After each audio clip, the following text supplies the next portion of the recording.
In 2013, on a rainy afternoon in Hong Kong, Next magazine suddenly released a 7-minute, 32-second video they had kept hidden for years.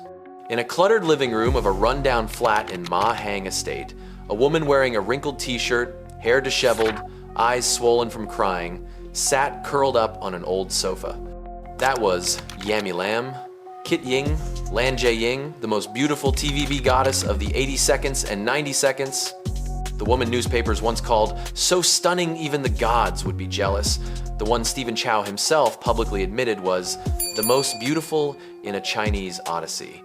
But at that moment, she was no longer a goddess. She stared straight into the camera, voice trembling, tears rolling down her face. I was raped twice by two of the most powerful men in this industry. Once on a Hong Kong film set in 1992, the other time in Singapore during an outdoor shoot.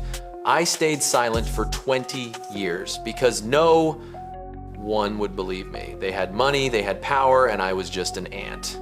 Hong Kong froze in 24 hours. The video was taken down thousands of times, yet the more it was removed, the faster and wider it spread. From Weibo to Facebook, from secret TVB fan groups to Hong Kong forums, millions shared it and wept. They remembered the 20-year-old girl who walked into TVB in 1983 with a flawless face, 1.68 meters height, snow-white skin, big round eyes, and a smile that could melt any heart. They remembered 1989 when Looking Back in Anger aired and hit an insane 48-point rating, turning Yammie Lam into the most searched name across Asia. They remembered 1995 when she wore that iconic red spider outfit in A Chinese Odyssey, standing next to Stephen Chow, and the whole world called her the most beautiful spider demon in film history. But now, in 2013, that goddess was just a 50-year-old woman tortured by depression, living alone, no friends, no family, swallowing handfuls of sedatives every single day. That video ripped open the gates of hell that Hong Kong showbiz had desperately tried to lock for 2 decades. It wasn't just one woman's trauma, it was the biggest stain in TVB history, a wake-up call for hundreds of other actresses who had stayed silent out of fear. In 2025, now that some of the people involved have passed away forever, and the Me Too storm in Hong Kong has quieted down, we finally have enough verified evidence from South China Morning Post, Apple Daily, Ming Pao, BBC, and her closest friends who are still alive to tell the entire truth. Uncut, unfiltered. This is the 35-year journey from heaven to hell of Yammie Lam Kit-ying. From the 20-year-old who won Most Promising Actress in 1984 to the 5-year-old woman found dead for 3 days in her Stanley flat in 2018. Today, I'm gonna tell you every single detail, every joy, every pain, every tear she was never allowed to wipe away. If you ever fell in love with young Yammie Lam, if you ever wondered why did someone that beautiful just disappear, then this video is the answer you've been searching for all these years. Warning, this story will shock you, it will make you angry, and it will very likely make you cry. But this is the truth Yammie Lam carried with her until her very last breath. Take a deep breath. We begin right now. Let's go back to 1983.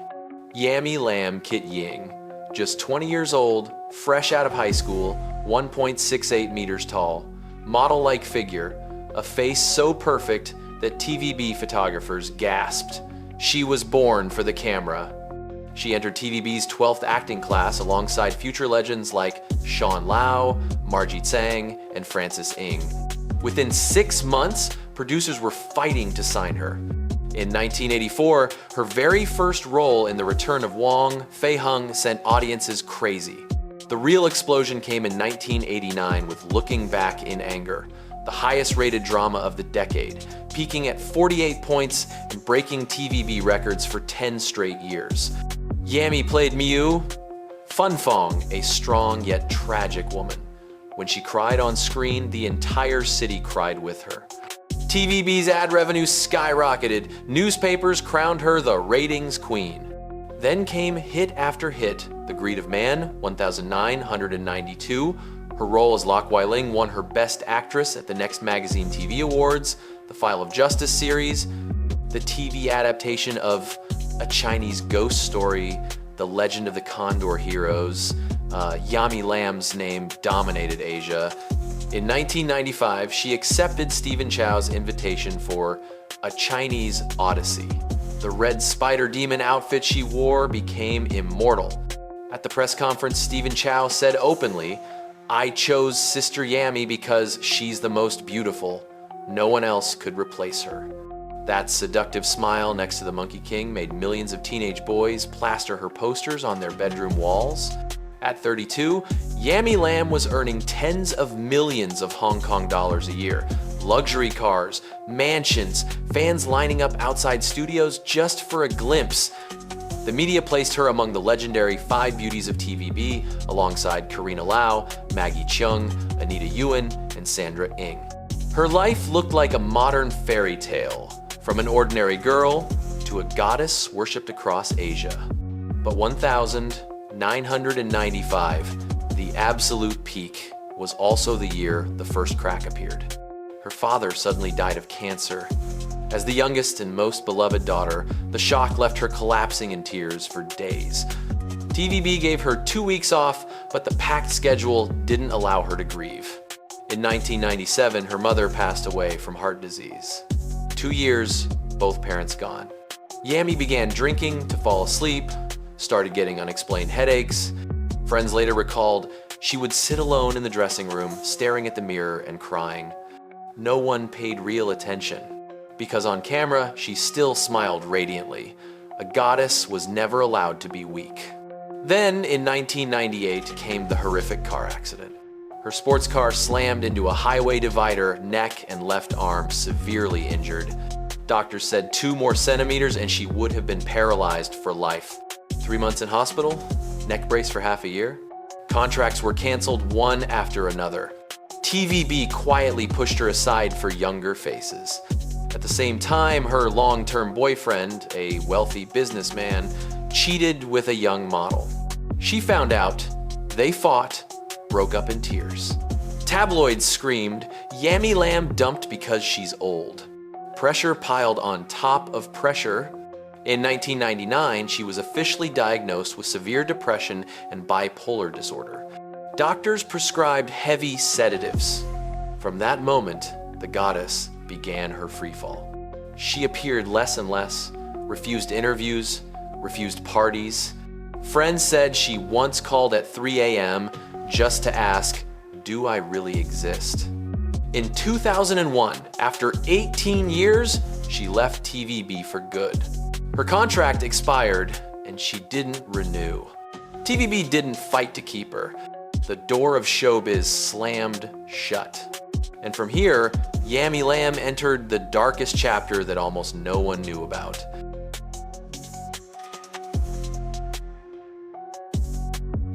By 2002, at the age of 39, Yammie Lam had fallen into complete darkness. The luxury apartment was long gone, replaced by a tiny public housing flat in Ma Hang Estate for low-income residents. She lived completely alone, no family, almost no friends, still in regular contact.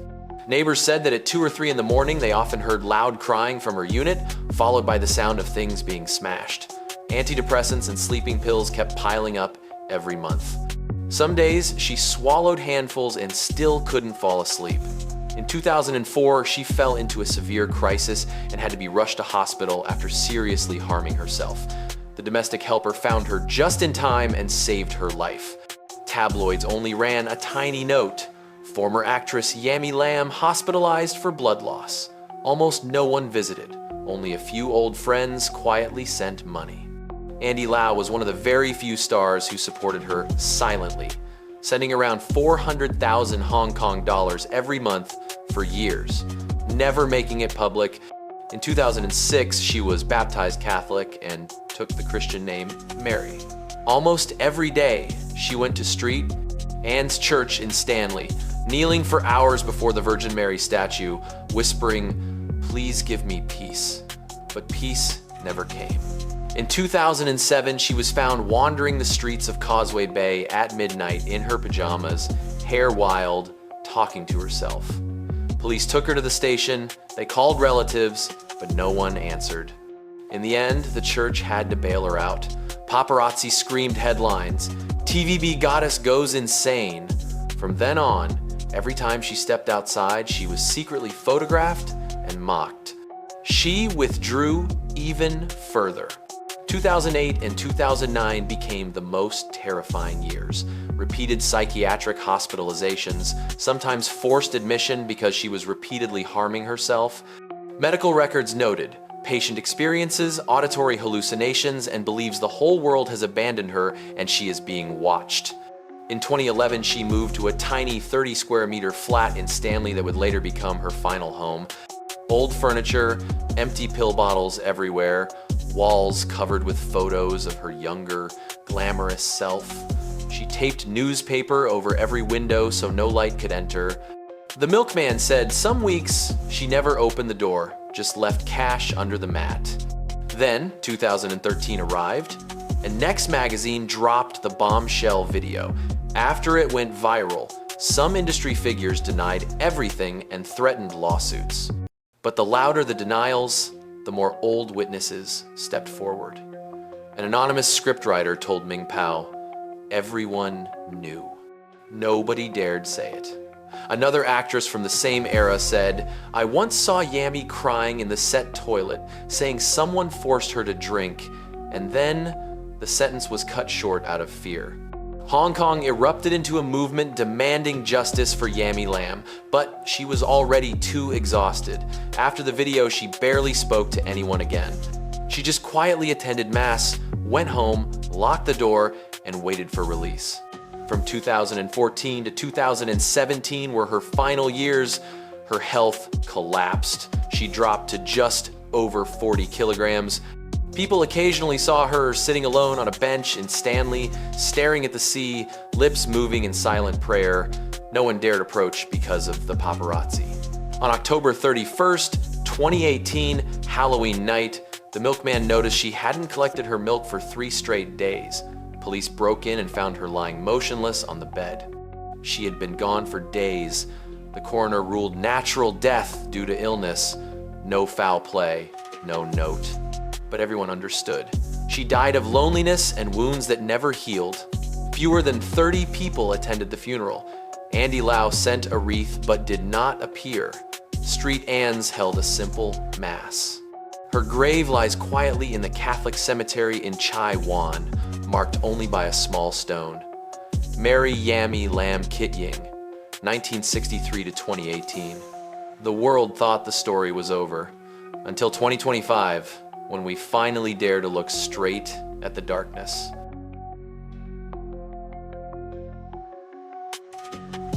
It's 2025, 7 years after she left us, and Yammie Lam's story is far from over.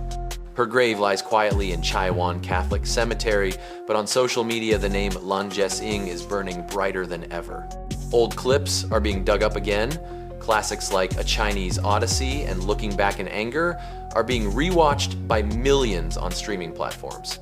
Hashtags number Yammie Lam 2025 and number Justice for Yammie Lam keep trending across Hong Kong, Taiwan, Vietnam, and Chinese communities worldwide. A whole new generation is discovering her for the first time. They watch that 2013 interview and many of them cry the moment they hear her voice. They keep asking, why did no one protect her? They become angry when they learn that, even today, neither of the 2 powerful men she accused has ever truly faced justice. One passed away in 2008, taking his secrets to the grave. The other still appears on television, still smiles at events, still gets invited as a VIP everywhere. In 2023, when a mainland Chinese influencer visited her grave, filmed herself crying and begged Yammie to forgive those who hurt her, Hong Kong netizens exploded in fury. Tens of thousands commented, "She doesn't need to forgive anyone. We're the ones who need to apologize for staying silent so long." The number Me Too fire in Hong Kong was reignited. Young actresses began speaking out about the harassment they faced when they were newcomers. They said clearly, "We refuse to become the next Yammie Lam." For the first time in 30 years, TVB issued an official statement: "We deeply regret what happened and are committed to better protecting our artists." But for many people, that apology came decades too late. In 2025, fans established the Yammie Lam Mental Health Fund. In just 3 months, they raised over 8 million Hong Kong dollars to support young artists battling depression and victims of sexual abuse in the industry.